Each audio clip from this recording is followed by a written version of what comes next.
আজকে একটি গুরুত্বপূর্ণ হাদিস নিয়ে আপনাদের কাছে উপস্থিত হয়েছি। তো বন্ধুরা, ভিডিও শুরু করার আগে আপনাদের কাছে আমার একটি ছোট্ট অনুরোধ, যারা এখনও আমার চ্যানেলটি সাবস্ক্রাইব করেননি তারা এখনই আমার চ্যানেলটি সাবস্ক্রাইব করে দিন। আজ এমন একটি ভিডিও নিয়ে আপনাদের কাছে উপস্থিত হয়েছি, এই ভিডিও দেখলে আপনি অবাক হবেন।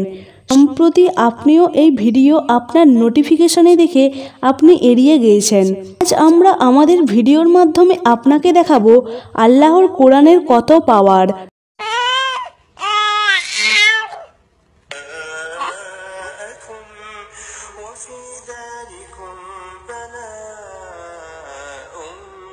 ভিডিওটিতে একটি শিশুকে পবিত্র কুরআন তেলাওয়াতের শব্দ শুনে শান্ত হতে দেখা যায়। কোনো কারণ ছাড়াই নবজাত শিশুদের ক্রন্দনের জন্য অনেক পিতামাতাই কষ্ট পেয়ে থাকে।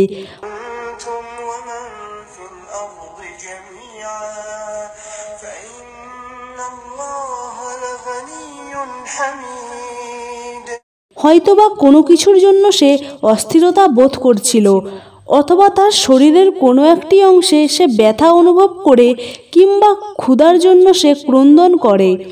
কিন্তু নবজাত হওয়ার কারণে শিশুর কী ধরনের সমস্যা হচ্ছে তা অতি শীঘ্রই বোঝা সম্ভব হয় না।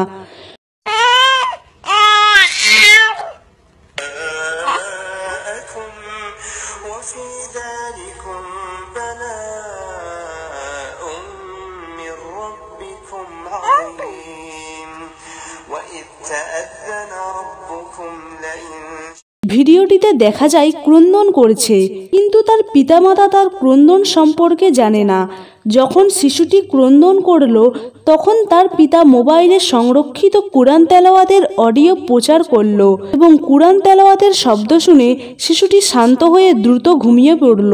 এই ভিডিওটিতে দেখা যায় শিশুটির পিতা আবু ইউসুফ আহমেদ আবু সাদ পবিত্র কুরআনের সূরা ইউসুফের একাংশ প্রচার করে এবং পবিত্র কুরআনের তেলাওয়াত শুনে ক্রন্দনরত শিশুটি দ্রুত শান্ত হয়ে ঘুমিয়ে পড়ে। আমরা ইংরেজি কোনো স্টোরি পড়তে পড়তে মানে না বুঝেই এড়িয়ে যাই, কিন্তু কেউ যদি কোরআন পড়তে পারে সে কিন্তু কোনো মানে না বুঝেই পড়ে যায়।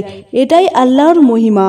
তো বন্ধুরা, আল্লাহ পাক কোরআনকে এত পাওয়ার দিয়েছেন যে কোরআনের আওয়াজ শুনে ক্রন্দন শিশুটি শান্ত হয়ে ঘুমিয়ে পড়ল।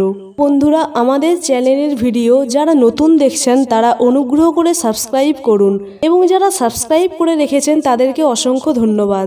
আমাদের ভিডিও যদি আপনাদের কাছে ভালো লেগে থাকে তাহলে অবশ্যই লাইক ও কমেন্ট করুন এবং বন্ধুদের মাঝে বেশি বেশি করে শেয়ার করুন।